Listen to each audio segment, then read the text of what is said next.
Merry Christmas, my non-existent viewers. Ho, ho, ho, ho, ho, ho, ho, ho, ho, ho, ho, ho, ho.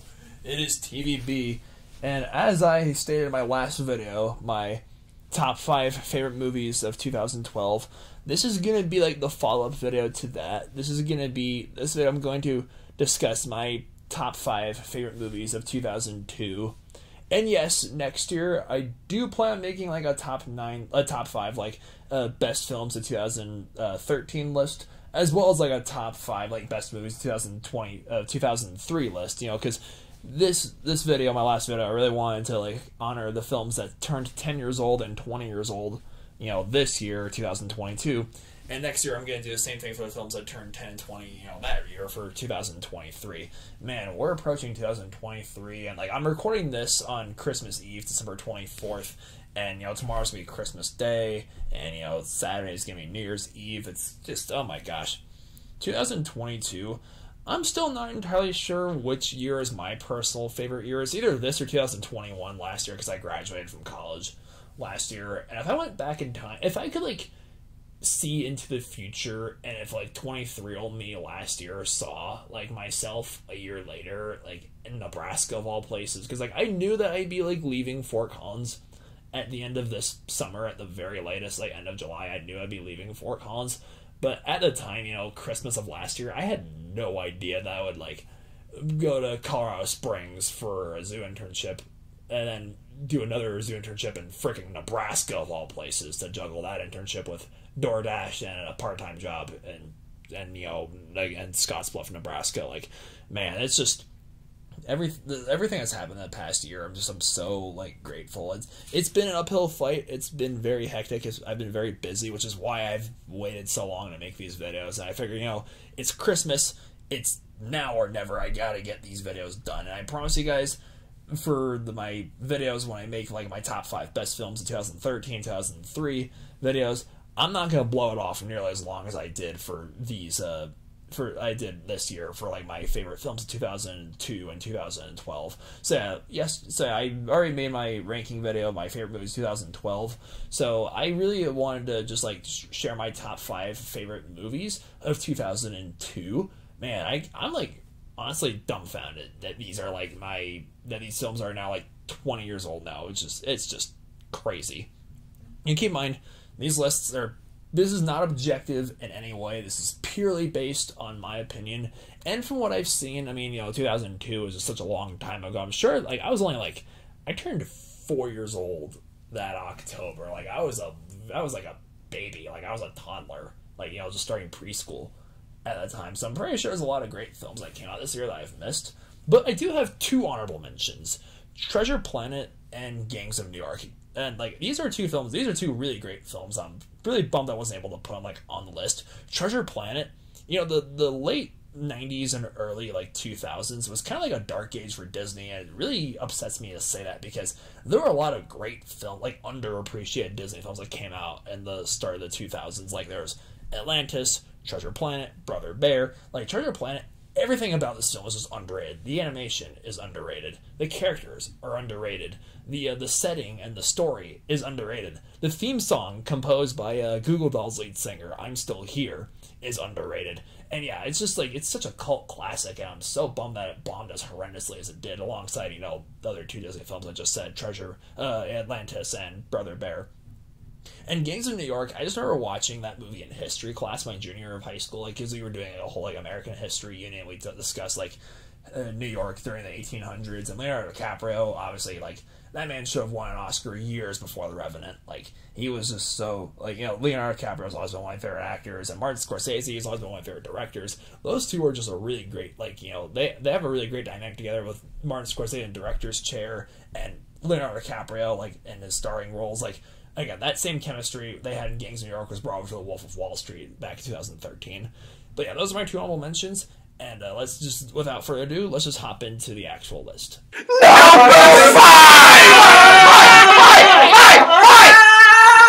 My pick for the 5th best film of 2002 is Ice Age. This, like, 2002, when I was, like, piecing together this list, I didn't realize, like, how great of a year for animation 2002 was until I was, like, looking at all the different films I remember watching from this year, that I was like thinking, okay, I really love these films. Like, who deserves to go higher? I've always been pretty confident, like, what my like number one choice or best film of 2002, for this list would be. But I was kind of like torn between like my numbers 5 through 2, or like whether Treasure Planet and Gangs of New York or not deserve like a spot in the actual list except honorable mentions. But Ice Age, this is like my favorite Blue Sky Animations film, and Blue Sky Animation, may they rest in peace, because Disney bought Fox and Fox closed down its animation company.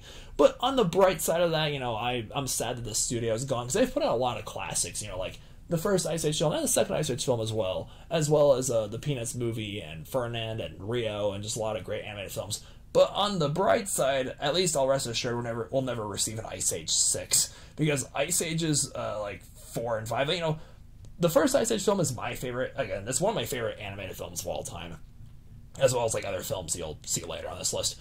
And the second film was really good too, The Meltdown, Ice Age 2, The Meltdown, and Dawn of the Dinosaurs, the third film, it was okay, in my opinion. The fourth film was just stupid, and Ice Age Collision Course, the fifth film, ugh, honey, where's the bleach? God, the movie was so bad. But yeah, Ice Age was just, less is more, and the directors and the writers at the time, for Ice Age, they just understood that. Like, yeah, the animation is dated. I know people have made all kinds of memes about, like, the stupid-looking Ice Age baby, but it was, like, Manny the Mammoth, Diego the saber-toothed cat, and Sid the ground sloth, and, of course, Scrat, the saber-toothed squirrel, that hilarious running gag that we were just, like, beaten over the head with many times over the years. It was just the original trio of like trying to like escort this like human baby back to his like tribe, while Diego's like playing like double agent and he's luring Manny and Sid to like the other like saber-toothed cats. Like, this film had some very dark moments. Remember that scene with a saber-teeth, and yes, my plural for saber-toothed cats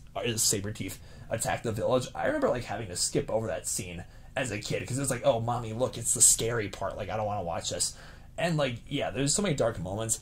And some, like, morbid moments, too, like, where they meet all the dodos, and they knock the dodo into, like, the geyser, and she just disintegrates. Like, oh, there goes our last female, because film is making a joke about how dodos went extinct, because apparently they're frumpy and they're stupid. Yeah, and there's just so many big laughs, and a decent soundtrack, again, decent animation, for the time, at least.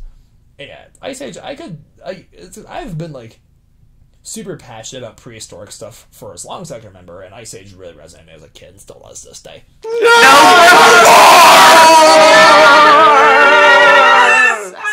My fourth favorite film that came out this year, like I said, 2002 was a great year for animation. I need to hand it off to Lilo and Stitch, which was one of my favorite films as a kid. Like, oh my gosh, I watched the cartoon series on the Disney Channel whenever I visit my grandparents, and I would watch the direct-to-video sequels. My sister was kind of on my case about it for a while, because like, Vita, you're way too old for these kind of movies, like the direct-to-video like sequels, like Lilo and Stitch 2 and Leroy and Stitch. Like, Disney went a little overboard with all the Lilo and Stitch like spin-offs and sequels. I will give it that. But the first film, the Hawaiian setting, before Moana, there was Lilo and Stitch, a Polynesian-themed like Disney film with Lilo and Nani in Hawaii meeting Stitch the alien. And like, as a kid, the themes about family, it's such a great film, both for like parents and their kids, and just learning the importance of family, and how like Lilo and Nani, they're butt heads so much, and like Lilo says like, oh, I like you more as a sister than as a mother because their parents died in a car accident. And Nani is like one of my, I know she's technically not a Disney princess, but she's my pick for most underrated like female character in a starring role in Disney film, at least. And yeah, the film had a beautiful soundtrack, a very underappreciated soundtrack compared to other Disney soundtracks. Like, there was the whole, like, oh, shoot.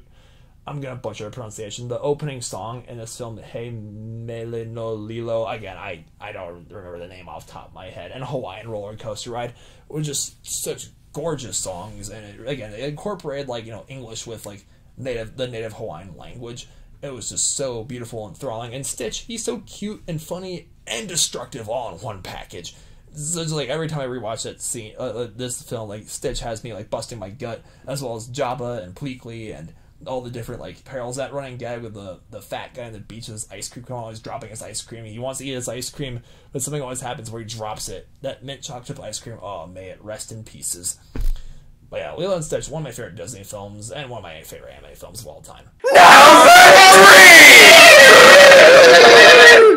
Just like my pick for the third best film that came out in 2002, this is the only anime film to have won the Oscar for Best Animated Feature at the Academy Awards, Spirited Away. Oh, I kind of put Spirited Away a little reluctantly, like higher than Lilo and Stitch and Ice Age, but like just knowing that this is the only like Japanese film to win that Oscar is like, yeah, I think it'd be the right choice to give a bronze medal for Best Film of 2002. Spirited Away is Hayao Miyazaki. He is such a legend. Like, this movie scared the absolute crap out of me as a kid with No Face, looking so freaky to like Hashiro. And by the way, Hashiro in the English dub for Spirited Away shares the same voice actress, as Lilo, which I heard that for the first time like a few years ago, and I was just mind blown. And apparently, the whole story of like Chihiro, that's her name, Chihiro, going to this like mystical land full of spirits and having to work for that creepy like old witch, Yubaba, I think is what, if I remember her name is.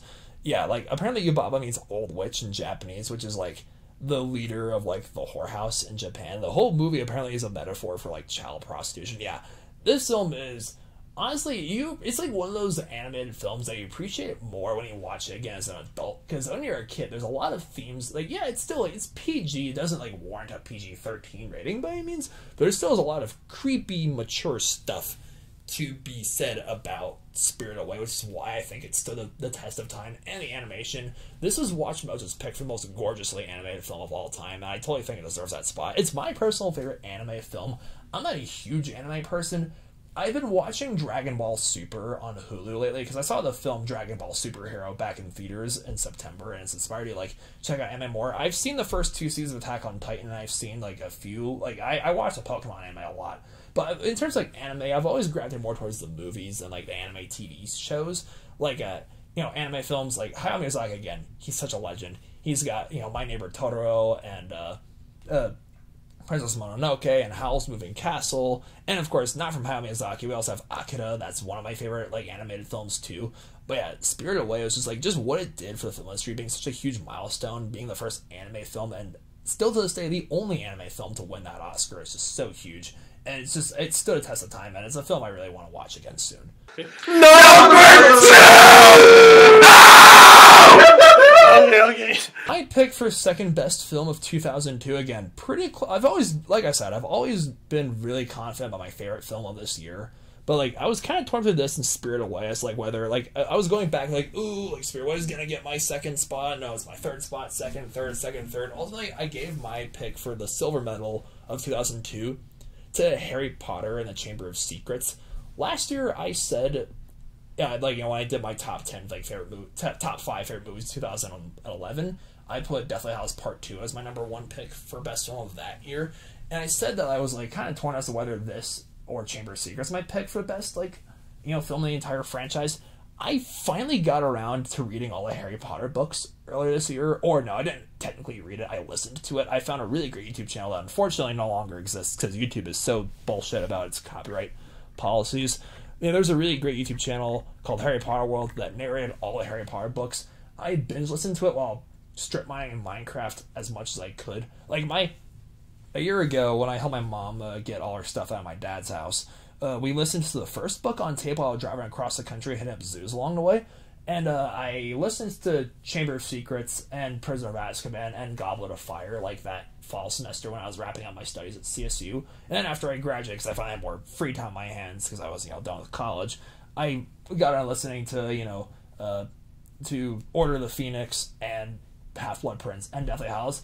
Now I'd say my favorite out of all the Harry Potter books would be Deathly Hallows, because there's a lot of really cool stuff that happens in Deathly Hallows book that does not happen in either part 1 or 2 of the movies.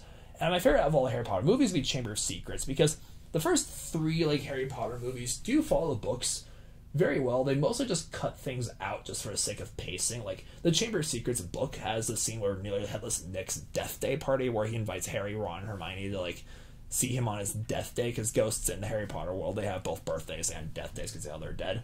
That scene was really cool in the book. And yeah, the movie, like, you know, it's still in the lighter first half of the Harry Potter books. Because the Harry Potter books and movies are written in a way where you feel you're like the characters are growing up with the viewers, the fans of the movies and the books.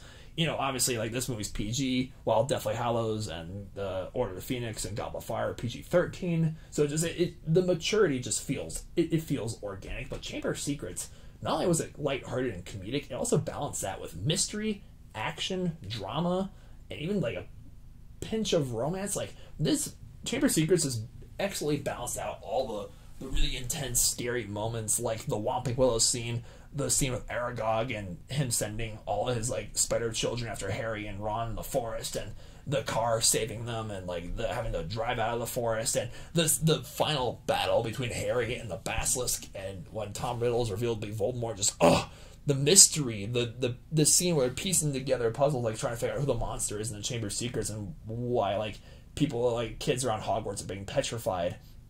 And yeah, it's such a classic. It's it's the most rewatchable of all Harry Potter films for me, which is ultimately, again, I was pretty torn between this and Deathly Hallows Part 2, but ultimately I think I'm doing the right choice by saying that Chamber of Secrets is my favorite of all Harry Potter films.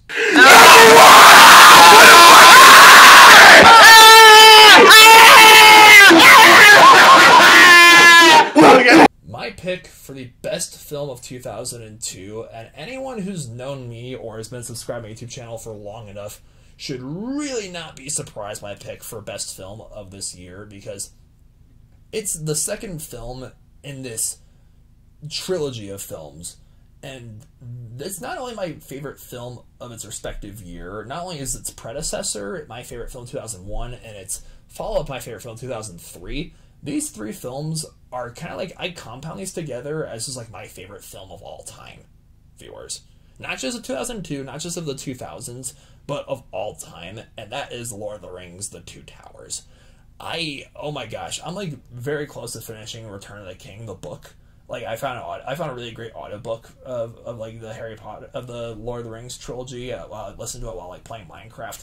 I still need to get around to finishing it, and like The Two Towers, just like, remember my friend Joe introduced me to Lord of the Rings in middle school, and we just like watched all the movies at his house like that one summer.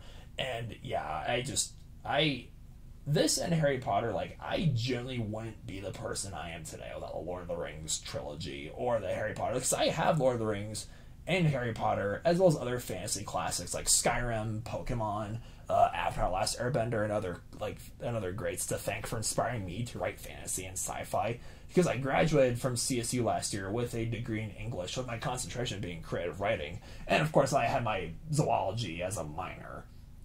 And yeah, it's like, I have Lord of the Rings to thank so much for molding and holding, not just as a creative person, but just like the spiritual, like the philosophical themes of the Lord of the Rings trilogy, because Tolkien is a devout Catholic, and he put in a lot of like Christian inspirations in the Lord of the Rings. And like, you know, lembas, for example, like the bread that elves eat in Middle Earth, is like a metaphor for the Eucharist, which is why Gollum hates it, because it's like, oh, Gollum's supposed to be like sin, and he's this ugly, vile thing, so of course he doesn't take very kindly to the Eucharist, you know, lembas in this case.